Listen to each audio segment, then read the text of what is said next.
reprend dans son esprit un autre ouvrage un peu comparable qui a été publié il y a à peu près 25 ans et qui s'appelait Orthopédie pédiatrique et qui déjà reprenait une vingtaine de conférences d'enseignement des années précédentes. Alors ce livre est non seulement devenu obsolète, mais surtout il est épuisé. L'idée était donc de reprendre ce concept en réutilisant des conférences d'enseignement récentes, moins de 10 ans, et en les complétant entre autres par 2 chapitres inédits, l'un sur l'enclouage centromédulaire élastique stable et l'autre sur le dépistage de la luxation de hanche. Tous ces chapitres ont été corrigés, actualisés si besoin par les 3 rédacteurs qui sont mentionnés sur la couverture.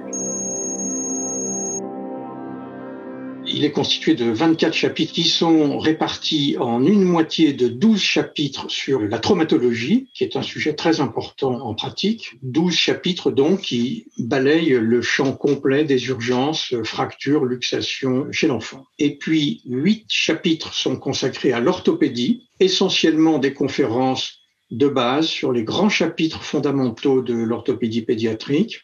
Chacune de ces conférences permettant de répondre à la question de quel diagnostic et quelle indication thérapeutique. Nous n'avons pas mis dans cet ouvrage de conférence de technique chirurgicale, qui est un sujet à part.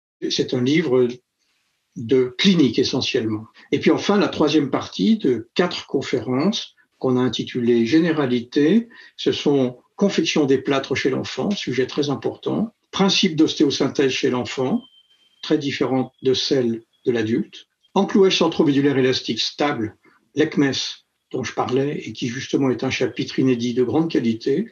Et enfin, le dépistage de la luxation congénitale de hanche, qui fait état des dernières recommandations de la Haute Autorité de Santé.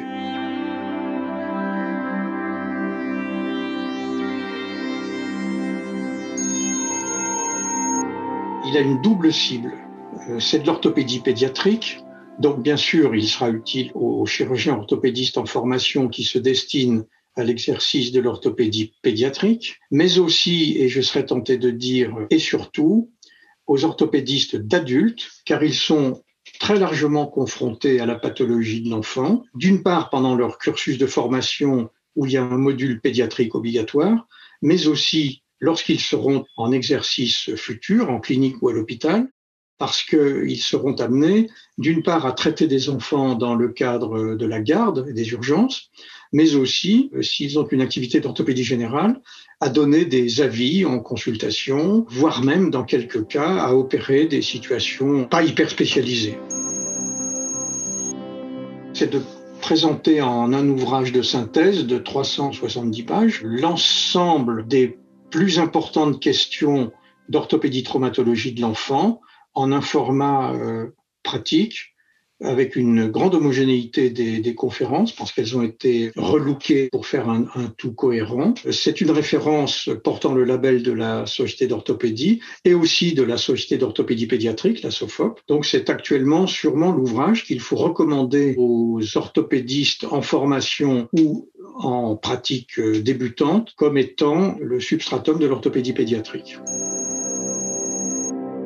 Nous étions 3 co-rédacteurs. Mes 2 autres complices et amis étaient le professeur Bruno Dohain, qui exerce à Saint-Étienne et qui d'ailleurs est l'actuel membre du comité de rédaction des conférences de la SOFCOT pour le volet pédiatrique. Et d'autre part, le professeur Pierre Lascombe, qui a été chef de service à Nancy puis à Genève et dont l'expérience en matière de traumatologie est reconnue nationalement et au-delà. C'est lui d'ailleurs qui est actuellement le porte-parole et l'apôtre de la technique ECMES qui fait référence, et c'est lui d'ailleurs qui a écrit ce chapitre inédit de l'ouvrage.